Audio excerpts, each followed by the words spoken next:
Hi, this is Delegate Nick Freitas with Making the Argument, where we make the arguments to defend a free society. And we have a special show for you today because this is actually a joint podcast with Delegate Mark Fisher from Maryland. And again, as much as Maryland and Virginia like to make jokes about one another, we're going to keep it civil because we're on the same page with respect to defending liberty, defending free markets, private property rights, gun rights, the whole deal. So, Delegate Fisher, Mark, tell us about your podcast. Thank you for having me, Nick. I drove across the Woodrow Wilson Bridge to Virginia, and I felt immediately more free from the People's Republic of Maryland. And we run the Mark and the Millennials podcast in Maryland and have a great time. And the whole idea we do it is to make fun of the Democrats and how stupid their bills are in Maryland, because really we're on the forefront, the front lines, I should say, of the people's revolution. It's really that bad. Wow. And so I found you on TikTok.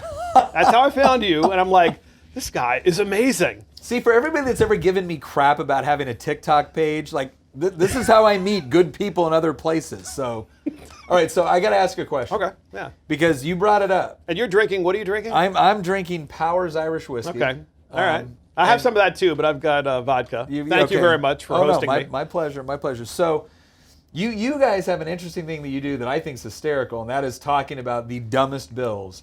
Because every time I think something can't get more nuts than it already is, somebody is desperate to prove me wrong. So I've got a bill in mind on one of the, actually it should be a contrast, where the same delegate carried two bills in the same session without any appreciation of the irony. So I've got one of those, but give me an example. Oh, I got a great one. All okay, right, so example. This year we have a bill from a guy who's a socialist.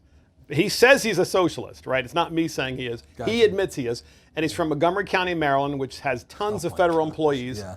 He put a bill in, it's called the Right to Sit Act. And it literally codifies sitting down on the job. It says that every employer in the state of Maryland has to reasonably provide an accommodation, not to someone who is in a wheelchair, but to all people, a seat while they are working. So we're like, so umpires need a seat, so Yeah. waiters and waitresses. So when he gave the committee, when he was in the committee and he actually provided his testimony, I said, can I provide a memory foam amendment from the My Pillow guy? You know, I mean.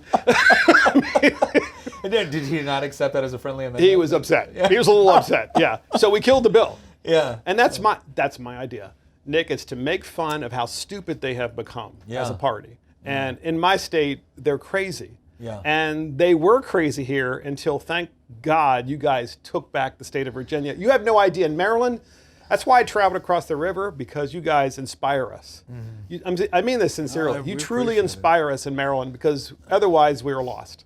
Well, I'll tell you what, this last, when I first came into the General Assembly in 2016, we had a 64-seat Republican majority. Right, we had the Senate, and at that point, we didn't have the governor's mansion. So I got used to being in a position where you could get bills passed out of the General Assembly, and then it died on the governor's desk.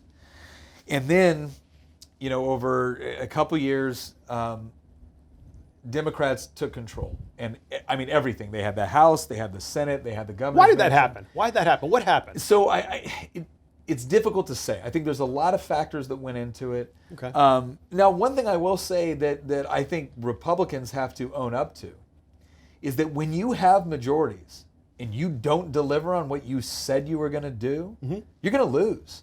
And we have some people that think that this is, well, no, we got to be careful because we got to maintain power. Like, look, when people elect you and they have an expectation that you're going to live up to what you said you believe in, you damn well better do it. Got to deliver. Yeah. You have to deliver. And I think there was a number of times where we had a lot of missed opportunities, and that made us vulnerable. And then you understand this being from Maryland, where Maryland and Virginia, our economy and everything is very closely linked to D.C. Completely. And I hate that. That's the one thing I just don't like about Virginia is how closely linked we are. Well, you have North Side and South Side. Yeah. Which is, with us, we just have one side. It's all government, right? Everybody in Maryland works for the government, or they work for some contractor that works for a contractor that works for the government. Yeah. It's really sad. It's also scary. Well, the other thing scary too is everybody that works in the federal bureaucracy, they're for the most part far left. Yeah. I have tons of friends in Northern Virginia. Yeah. And obviously I know you do too because you're a Virginian, but I have family that lives in Northern Virginia. And one of the things I thought was really cool is this last election, I'm driving through Northern Virginia, trying to visit some family, and what did I find? Glenn Youngkin signs. Yeah. I'm like, what? Oh yeah. What In this Northern guy? Virginia. That's when I knew he was going to win. Yeah.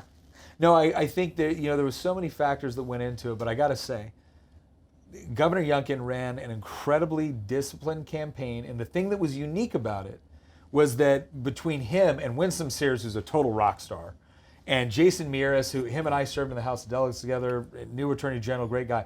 I'll tell you what every one of them did that was unique for a lot of Republican races. They didn't run on this kind of like esoteric, like, I believe in lower taxes. No, they said, I believe in lower taxes, and here's the tax I'm going to cut. Love it. They said, I believe in lower regulations, and here's the ones we're going to cut. They gave the voters a metric. You know what the one I hate in your state? Yeah. I lived in your state when I was in college at GW, another communist institution. And I was in Arlington, and I got hit. My car cost $500. It was a used car. Car tax. Yeah. And it was the car tax. Yeah. They hit me with my Maryland tags in Arlington with a car tax that was more than what I paid for my car. Yeah. Yeah. I mean, what the heck? Well, and that's when conservatives or liberty people, whatever, when we run on specifics, like we believe in liberty, we believe in free markets, and this is what we're going to do, and we're going to do it first session. It's just like the contract with America. Gilmore said he was going to get rid of that. Gilmore said he was going to get But rid he of the didn't car do tax. The problem was that it ended up transferring, right? It was like, Yeah. oh no, we got rid of this. Well, we gave localities found a different way to do it. By the way, this is easy for me to say because Maryland, forget it, is tax central for everything. But it really is. I think there really is something about giving people very clear metrics whereby they can judge your performance. Mm-hmm. Because if he got into office and he didn't do what he said he was going to do, I mean. Yeah. So I want to tell the Mark of the Millennials podcast listeners, and your people already know, of course, one of the coolest things that I saw on your resume when I looked it up, other than the fact that you're a Green Beret, thank you, obviously, for your service, which is really cool. I used to be in good shape. The coolest thing I saw was that there was a point when you ran for re-election. I'm sorry, this is funny to me. You ran for re-election. You didn't fully get the paperwork in on time, because when you file for election or re-election, you have to file paperwork to demonstrate that you're running, and that's an important thing. But that you decided, since you missed the deadline, there was a write-in candidacy that you decided to do, and you won with 57% of the vote. Who does that? So we Who does that? Sorry behind us. So I'm sorry, that's funny. Oh no, and the way that story worked, because it's kind of embarrassing and cool all at the same time. I think it's really cool. So my wife was actually running for state senate at that time. She was actually primarying a sitting Republican state senator who voted for a bunch of tax increases and so my wife, which by the way, I'm the docile one in the family, right? Like my wife's awesome. like it. So she's running for office, and I'm helping her out with her campaign and the whole deal. And then all of a sudden, I get this call, and like, Delegate Freitas, do you realize your paperwork hasn't been properly submitted to the state? And the thing is that I had a convention, so there was this thing where it wasn't the typical way to submit paperwork. Right? The party was responsible for some stuff. I was responsible. Well, they didn't get any of it. And so all of a sudden, I'm like, okay, well, look, this has happened before. The State Board of Elections is able to grant like exceptions. Turns out. State Board of Elections, 2 Democrats, 1 Republican, because we had a Democrat governor at the time. This is probably going to shock everybody. The Democrat governor, not a big fan of mine.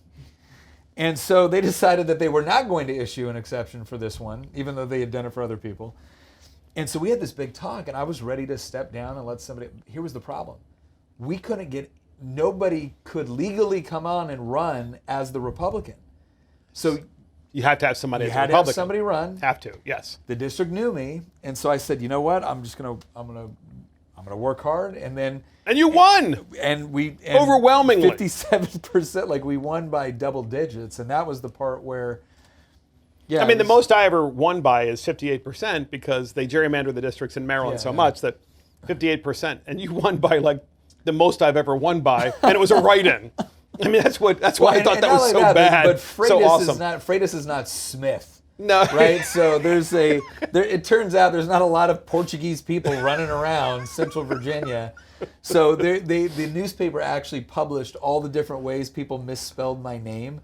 So, and people ask me all the time, like, how do you pronounce your name? I said, look, it's pronounced Freitas, but my drill sergeant taught me to respond to anything remotely close. So why is Virginia so different? So here we are, it's Yeah. 2022, we're in the month of February, and in Maryland you have to wear a mask in the chamber, and we're still doing committee hearings by Zoom. Oh my God. And constituents, if they want to testify, they have to testify by Zoom. Yeah. The speaker is, by the way, in our office building, we're supposed to wear masks all the time. Oh my God. Unless you're in your office sitting down. Yeah, yeah. Which we're in my office right now. Yes, and we don't have to wear a mask. So why is that in here? What's different? So that's an interesting question, because you get two answers in Virginia. You'll get the House answer and you'll get the Senate answer.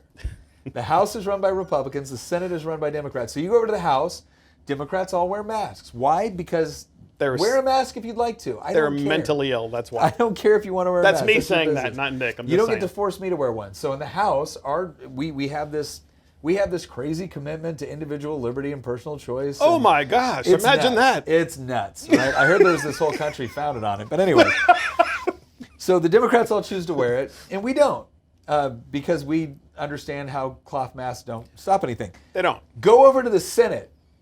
The Senate looks like some sort of weird COVID Thunderdome, where they've got like 5 foot tall plexiglass domes that they all sit in order to present stuff, and it's absurd. How do they talk in the microphone? Doesn't it echo like when they're inside that thing? Look, bottom line is that if it prevents senators from talking, I'm not opposed to it. But yeah, it's a little bit crazy. Every once in a while, we'll come across the TV in the Capitol where it's showing the Senate debates, and they're like, So how about dumb bills in Richmond? I mean, I need help. I need help with some really dumb bills in Richmond. I think again, this is, I won't say, well, I'll put it this way. Well, okay, wait a minute.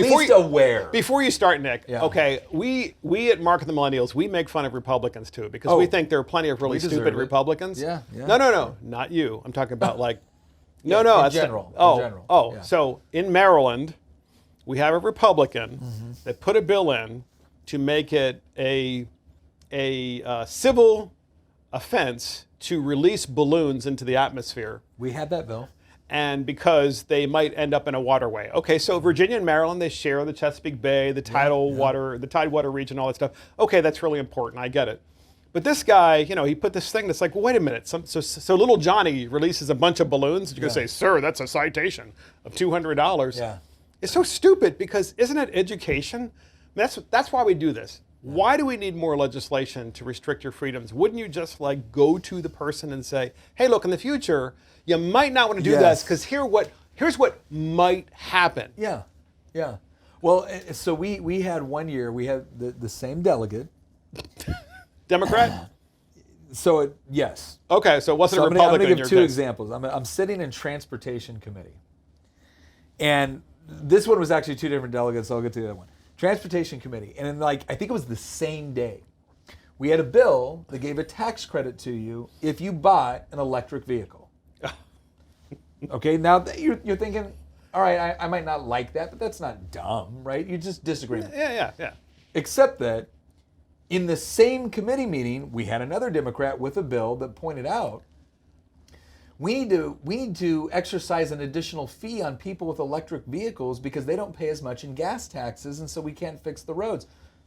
Both of them passed out of committee. So we had one bill where it's like, I'm going to give you a subsidy or I'm going to give you a tax credit to buy an electric vehicle. Oh, good. But then I'm going to penalize you for buying an electric vehicle. And I'm sitting there on the committee like, did nobody else just catch? You just canceled each other out. What we did.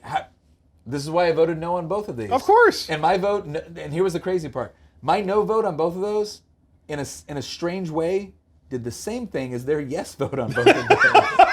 Right? Sorry. And that's the part where you're looking at it going. So we have a bill in the Maryland House of Delegates that this guy, he puts a similar bill in every year, but it's always to expand it. It always passes. He's a Democrat. And the bill is to require that the best possible parking space, including in private property, commercial private properties, have a charging station. Okay? Gotcha. And that has to be made available. But meanwhile, his car is an electric car, and it's parked in the House of Delegates building, getting free electricity for his electric car. Yeah. So I amended his bill on the House, floor last year. Okay. And said, I get what the gentleman's trying to do from Montgomery County. There's different gentlemen, of course, from Montgomery, because they're all crazy in Montgomery County in Maryland. And I said, but I think that my amendment to require you to reimburse the state for the free electricity that you're using in the House of Delegate building kind of makes sense, because obviously we have the same protocol as you guys. You can't attack a member. Yeah. But I was attacking the policy without actually calling him out being the one parking in that parking space. Yeah. Well, the place blew up. The Democrats were so upset. They got up and they were attacking me. What is reasonable about that? Because they want free stuff for themselves. Yeah. Now, if you and I did that, we'd be written up in the ethics report. Oh, absolutely. Ethics report, and then the Washington Post would be front page. Yeah, the Bezos Post. Yeah. Yeah. No, and you're right. It's one of those things. So again, and this is, I was actually having a discussion with some of my team the other day, and we were talking about the difference between the United States and parliamentarian democracies, because we are actually, the decorum and our very polite. Too polite. And then you watch like British Parliament, or if you really want to treat Taiwanese Parliament, because it's not Parliament unless somebody's getting their ass beat on the floor, right? Like this is, I mean, when we're doing it, like we will do something where maybe somebody accidentally screws up and mentions someone's by name, and it's like, oh my gosh. Meanwhile, in Taipei, right, like it is coming down with the flying elbow on tax policy.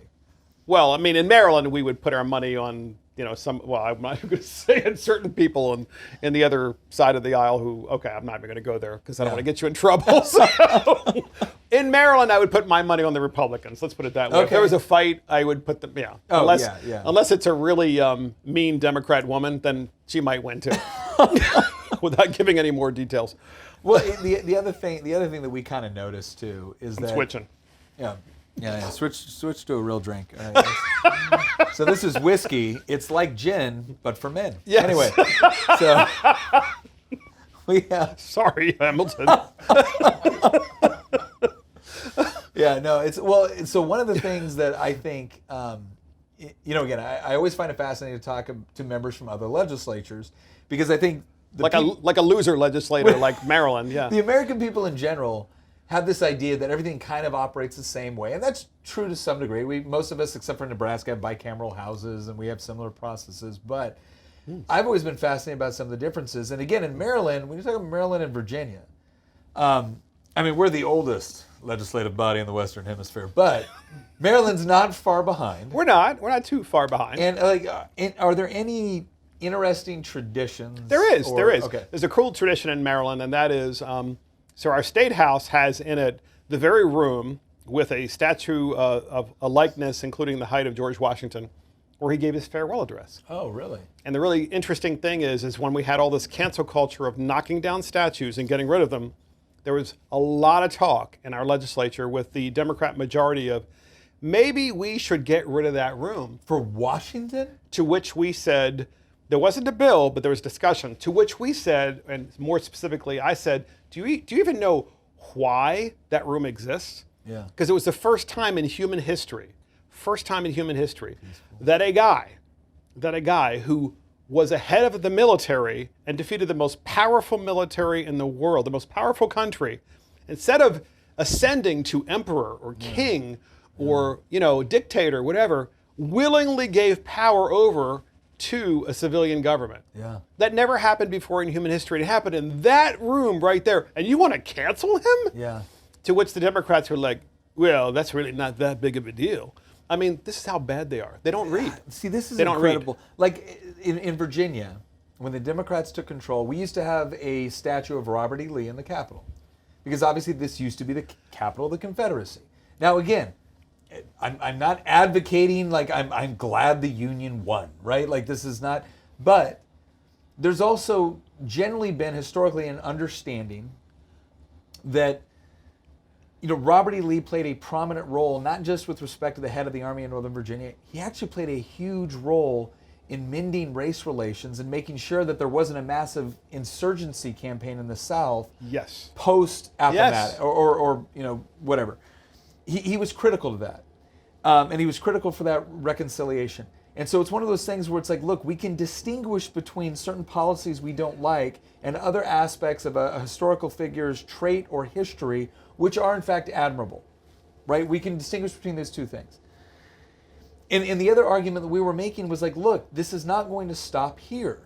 And so when I hear you talk about what's going on in Maryland with respect to Washington, and again, it's like I'm perfectly willing to have the discussion, but damn, I'd like it to be a discussion, not... Right, and here's the thing.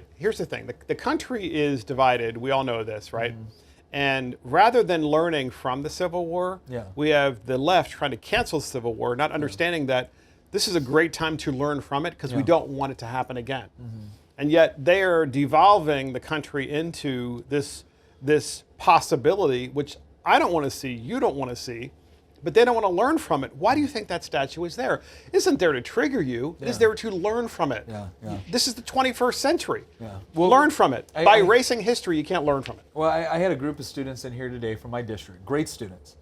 And there was a couple just firing questions about things like CRT and whatnot. And they said, well, are you against teaching hard? I'm like, no. This is cool. I want to hear this. Let's hear this from the Virginia perspective. The first question they asked me about CRT is like, what do you think CRT is, right? Because the assumption is that we're all talking about as Republicans, we don't know. I said, when you look at Derek Bell's analysis and when you look at the whole idea of critical thinking, you look at the Frankfurt School and you look what's coming out, he was attempting to come up with a way to explain, power structures and explaining disparities and how, political, social, economic institutions can be created in such a way to advantage one group and disadvantage another. All right.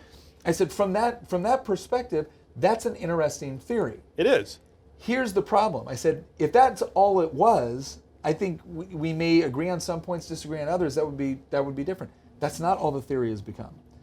That's the foundation of the theory. Then you have what they seek to explain. They say, okay, if you have a disparity, then clearly it's a result of these racist power structures. And it can only be that. And it can only be that. There can't be any other explanation. So Thomas Sowell, Walter Williams, we're going to throw them out. They don't provide any explanatory power. It's just this. Yes.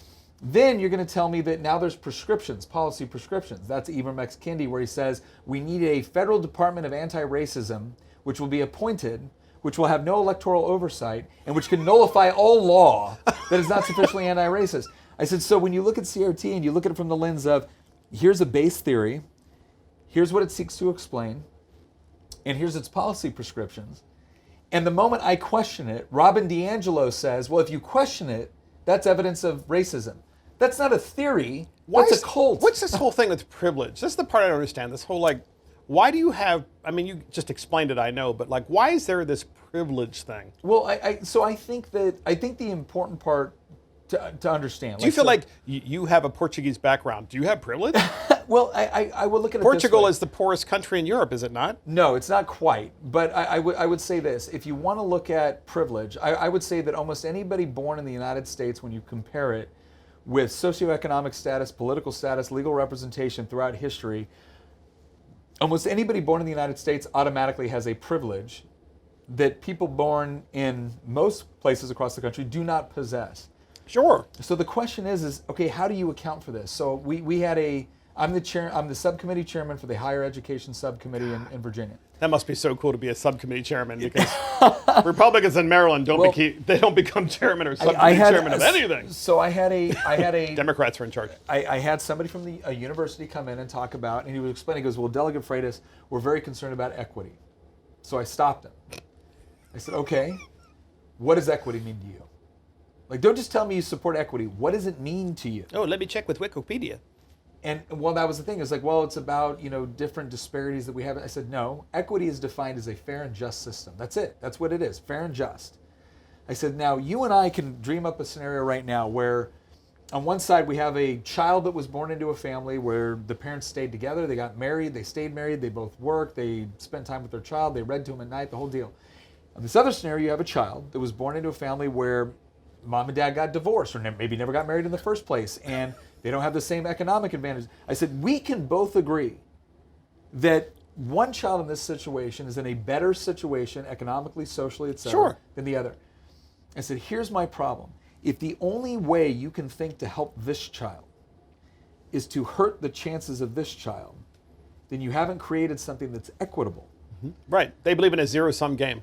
Well, and it's the idea, and you brought this up before, it's the idea of if equality of outcomes is the measurement you use, you can use that. Sure. But you're not going to have a free society. You're not going to have a prosperous This society. is good. This is good. So you'll love this. So Yeah. same thing, right? Yeah. So we have CRT in my county, Calvert County, but CRT for transgenders.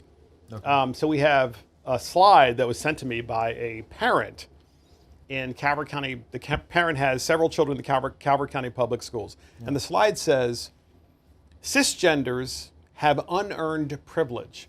So I looked at Chris, I look at Hamilton too, who's by the way on the other side of the camera, and I'm like, what is it? I didn't know. It's like, what is a cisgender? Yeah. Right? What is a cisgender? So is it two Someone stick? that identifies with your biological reality. Thank you. So there's like two stick figures. One was one was a boy and one was a girl, but stick figures, right?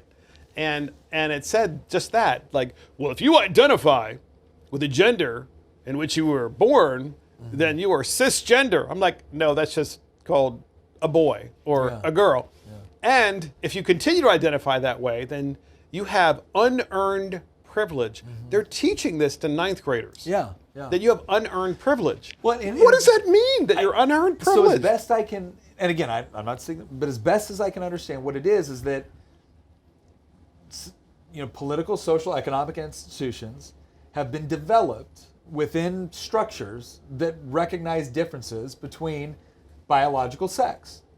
And so if you automatically identify that way, then society has already been constructed in a way to reinforce your belief. Now here's what I find interesting about that, right? That's the explanation.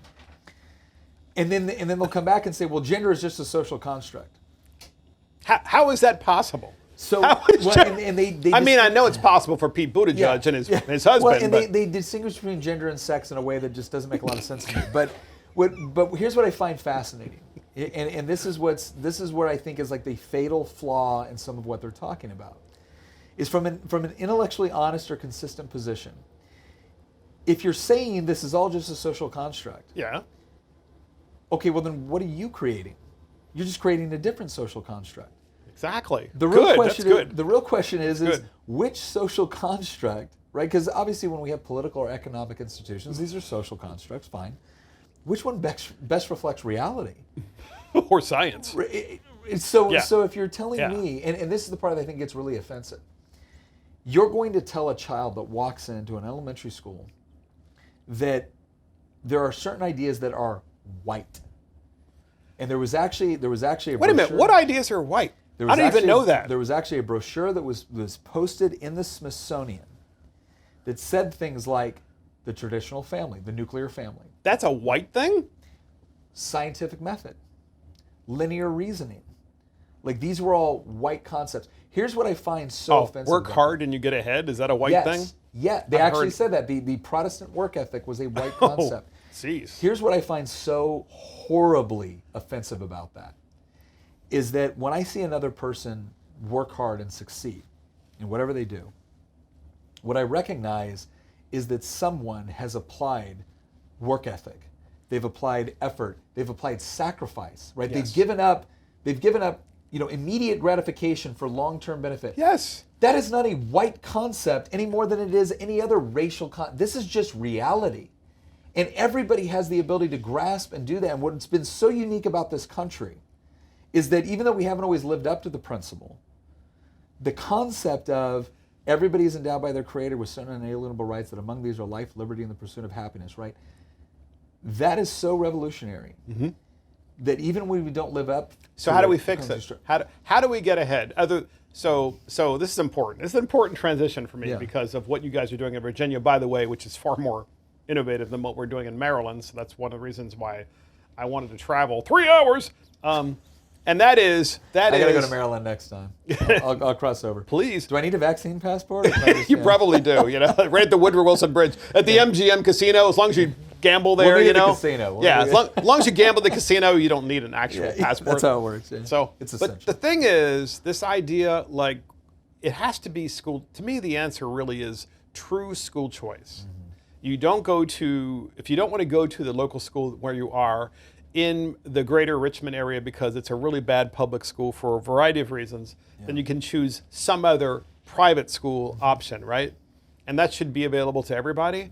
And I know this is not unique to you guys here because you're already experimenting with this. In Maryland, this would be a radical change. You have to understand, in the city of Baltimore, we have decades of generational poverty and schools that just continue to be worse and worse and worse. And no one wants to, even Republicans don't want to get up and talk about it. Yeah.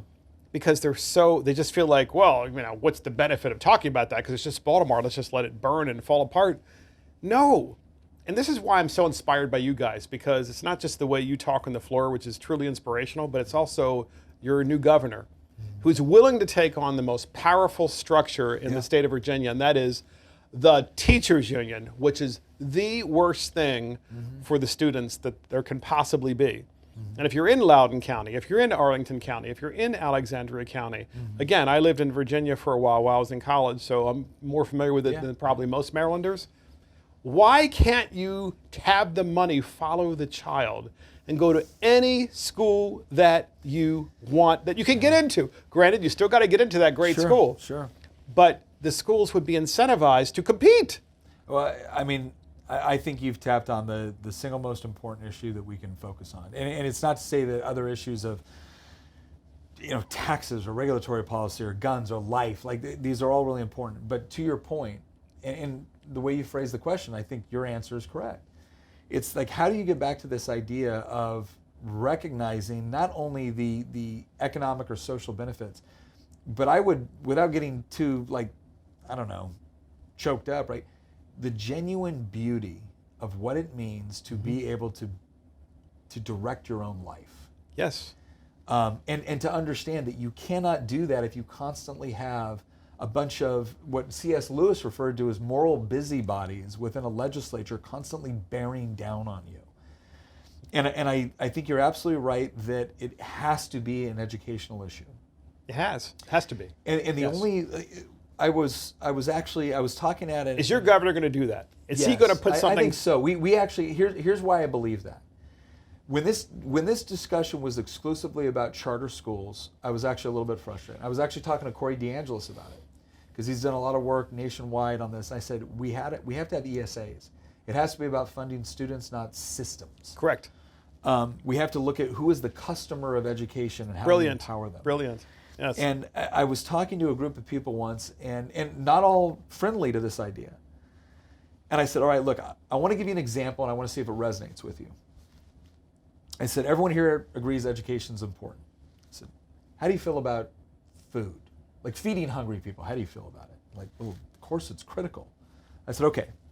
I said, I've got an idea. We're going to set up 10,000 government grocery stores. And we're going to assign you a government grocery store based off of your address. Oh, that's good. Now, when you show up to the government grocery store, you're not going to have any say over your groceries. That will be decided by a government board. Now, if you don't like what's in your grocery bag, or you think something's missing that you desperately need, that's or maybe good. Essential to your health, great. You can go to your legislature or your local board. That's good, and you Nick. can try to get it in there. I said, and you can go through a 6 to 10 year process of hiring lobbyists to get what you want in your grocery bag.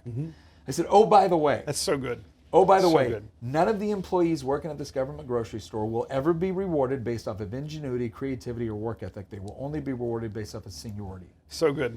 And My they look God. at me and I said, is that a grocery store you would want? Is that the mechanism you would choose to help hungry people? Never. Never. I said, it's exactly what we do with public schools. Amen. You're assigned to school based off of your address. You have no say over the curriculum. If the curriculum isn't serving your child, you can't leave. And none of your teachers are rewarded based off of how hard they work to educate your child. So it's all about mandates. Nick, amen. Isn't this how we become the majority party in Virginia again for a generation or two? Yeah. And in Maryland. And I mean this sincerely because of the fact that the civil rights issue of our time, as I see it, and we are the party of Lincoln, the civil rights issue of our time, to be truly the party of Lincoln, is to actually empower the poorest of the poor among us. And in Richmond and in Virginia and in Maryland, they tend to be, and in Baltimore, they tend to be those who are black and Hispanic, not always, but almost always. And what if you empowered them with those vouchers to be able to go, and I know that's a dirty word, I don't care anymore, to go to whatever school that they wanted to go to. And the thing is we would become the majority party.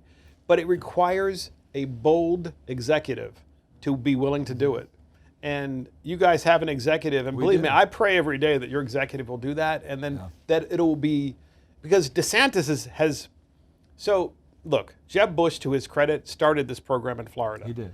And then it was expanded, I think under Rick Scott, and now it's been expanded under DeSantis. Yeah. And the reason DeSantis won yeah. over Gillum was because of school choice, because black mothers were like, well, wait a minute, the guy who's a Democrat, who's black, who's running in Florida, wants to get rid of my ability to send my kid to a better school, but the white Republican wants me to have that opportunity.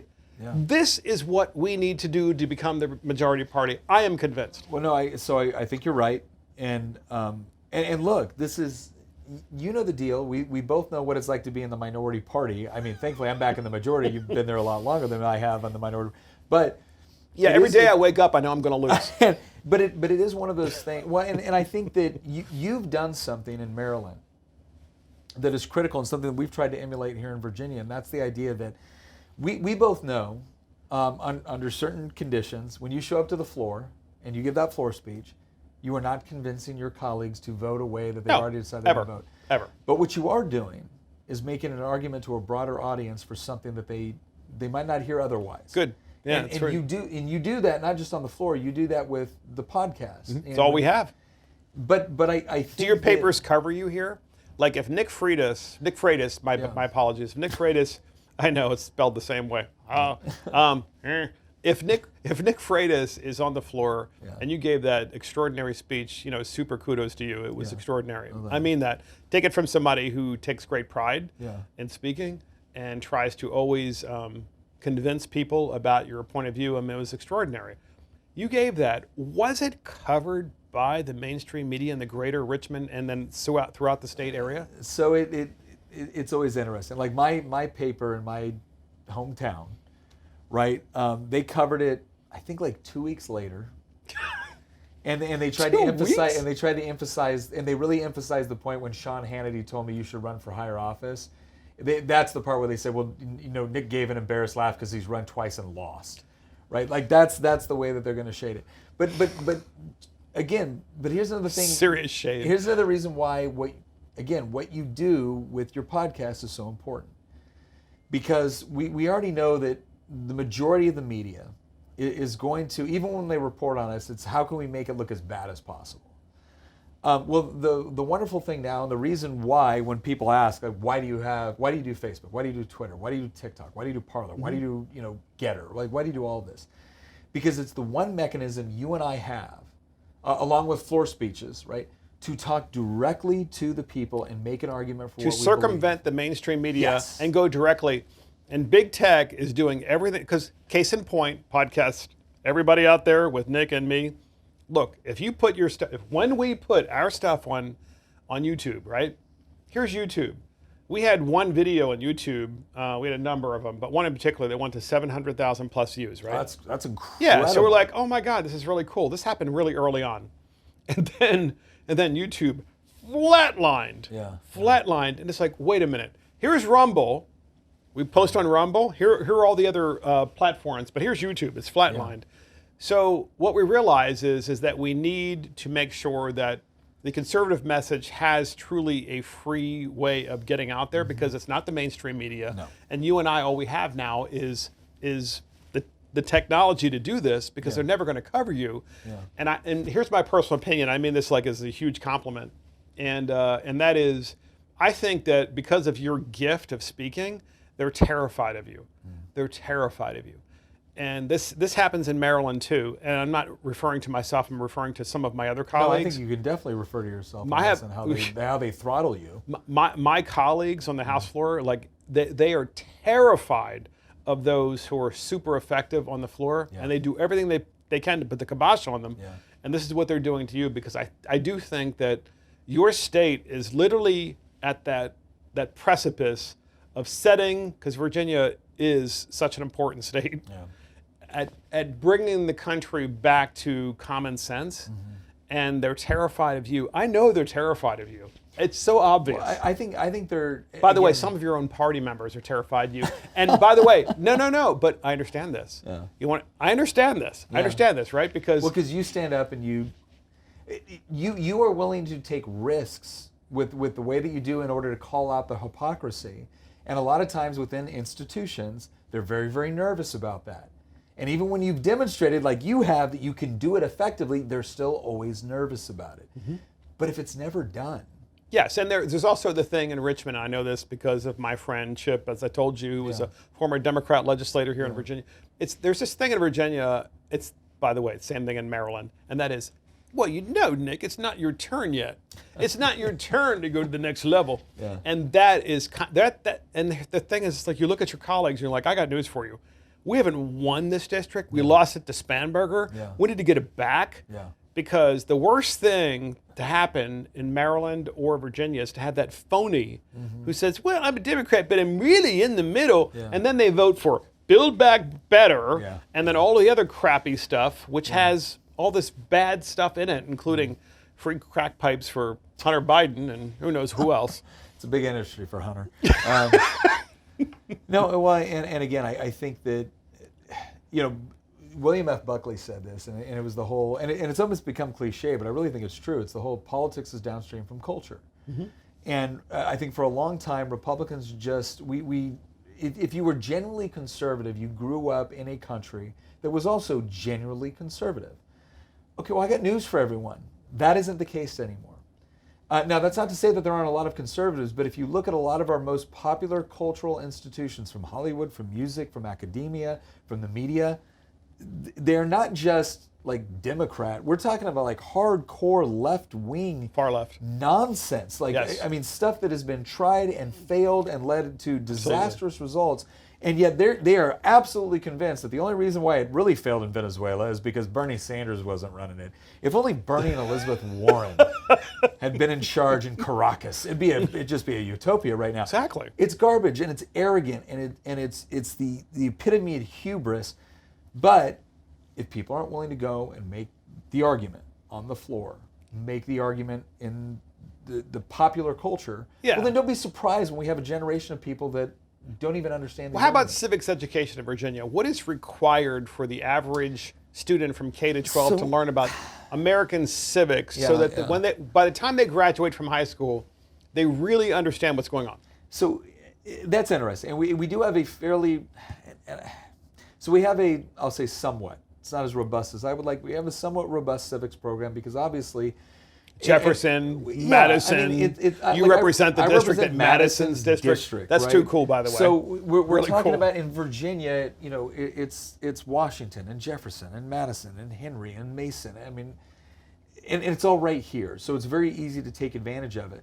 But I will talk to people every once in a while. They'll talk about, we need more civics training. I said, so what you want is you want a teacher that got her teaching degree in Pennsylvania, through one of the most liberal programs that you can possibly manage, and then you're going to bring her back here and you're saying, teach civics. Okay, they'll teach civics, but it's probably not going to be civics the way you want. And this goes back to your point. It's not just about mandating more classes within public schools. It's about giving students genuine options so we have a marketplace for ideas when it comes to teaching civics. Like that's what's critical. And here's the thing. Will your governor do that? Yeah, I think he will. Okay. I think he will. Believe me, our I'm governor, I had an ESA bill. So we're not even talking about private school charter bills. We're talking about, public school charters. We're talking about education savings accounts where the dollars follow the students. And Glenn Youngkin went on the radio very publicly, Governor Youngkin went on and said, I would support that bill. And we have an ESA bill for the first time in Virginia history, I believe, coming to the floor. Will the Senate pass it? Probably not. Oh. And you know what? I want to make them pay for it. I want them to go. I want that ESA bill to go over there, and I want every single family in Virginia that is dying to get their kids into a good school, that wants the ability to be able to move their child to a school that will actually address their individual specific needs. And in 2 years, I want to be able to say, we passed that in the House. And the same people that say they care about you, have demonstrated they only care about you as long as they have control over you. Is there a way of getting the spending money in those Democrat districts where the senators are to be able to talk to the constituents and tell them, hey, look, here's what's really happening? Or is it like it is in Maryland, where in Baltimore, people are so distraught, they're just trying to, it's literally hand-to-mouth survival in the city of Baltimore, that when you talk to people about school choice, it's not that they don't want to have the conversation. They're like, hey, yeah, I don't have a job. I'd like to not get shot. Yeah, exactly.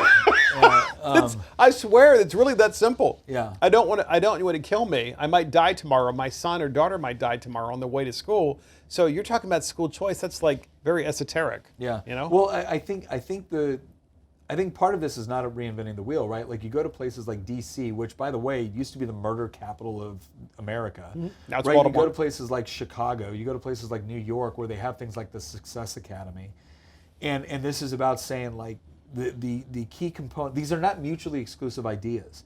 It's your child being in a safe school where they will actually learn.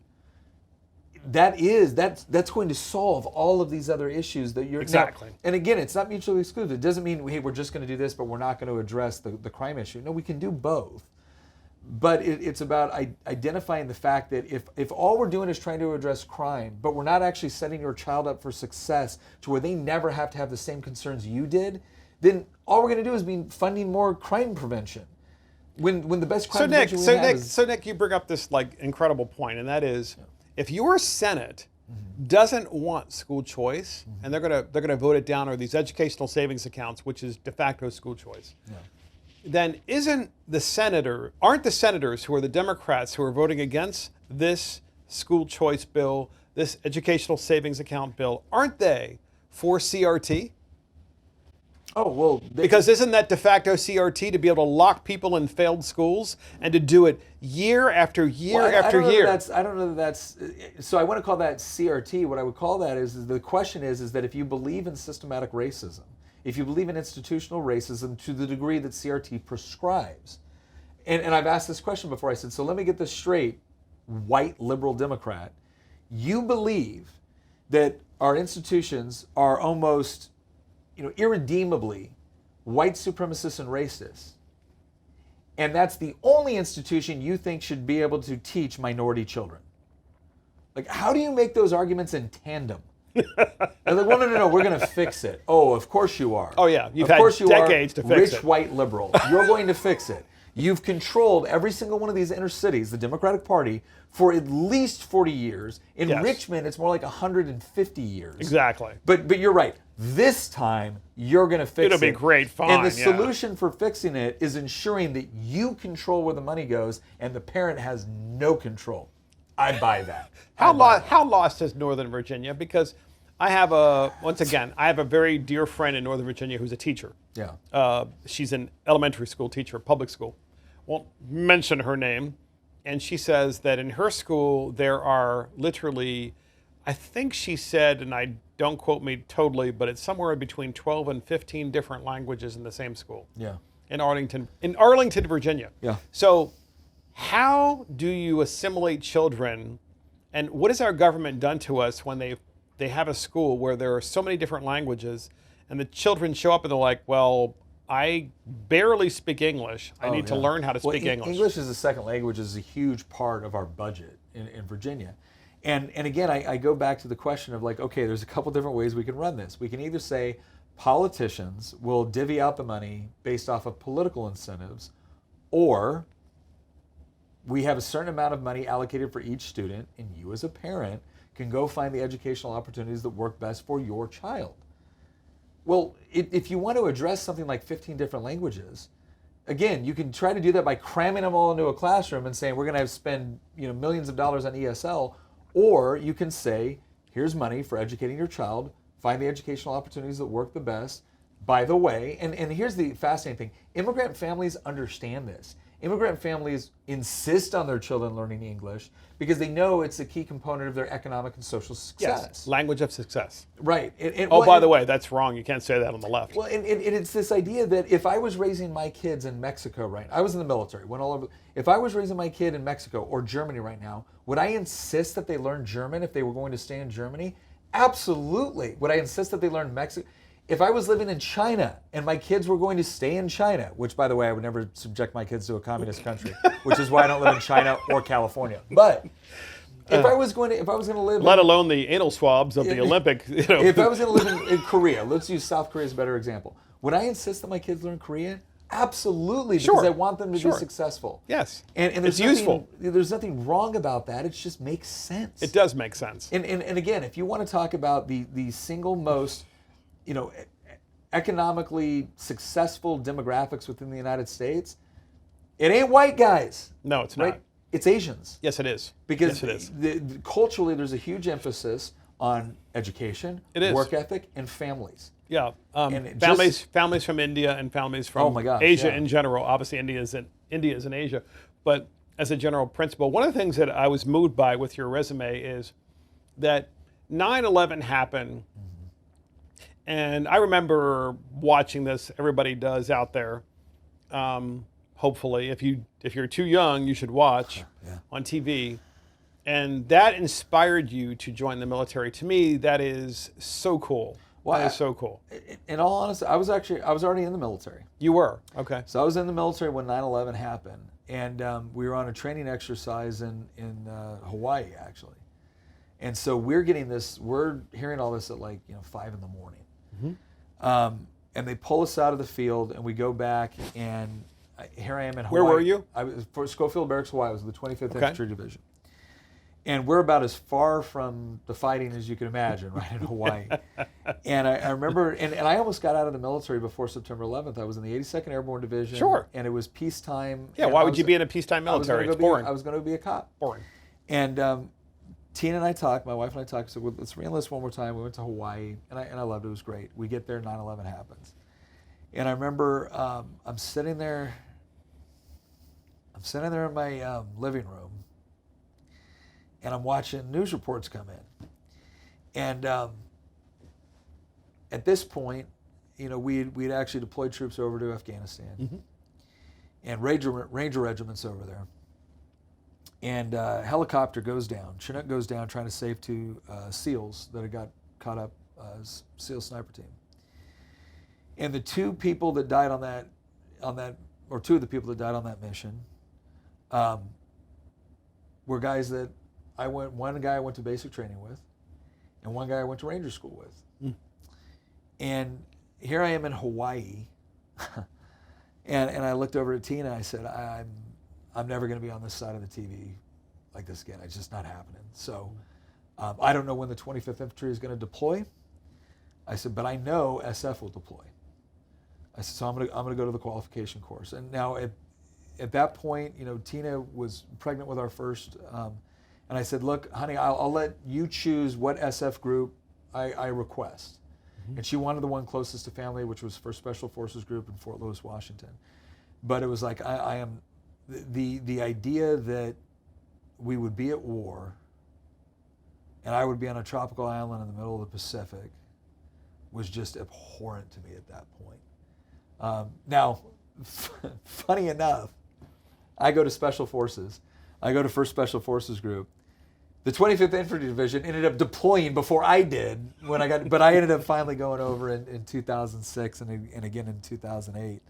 But yeah, that was kind of the story. So I was already in the military, but the decision to go to Special Forces was based in part about the fact that I was sitting there losing people that I knew, that I cared about, that I served with, and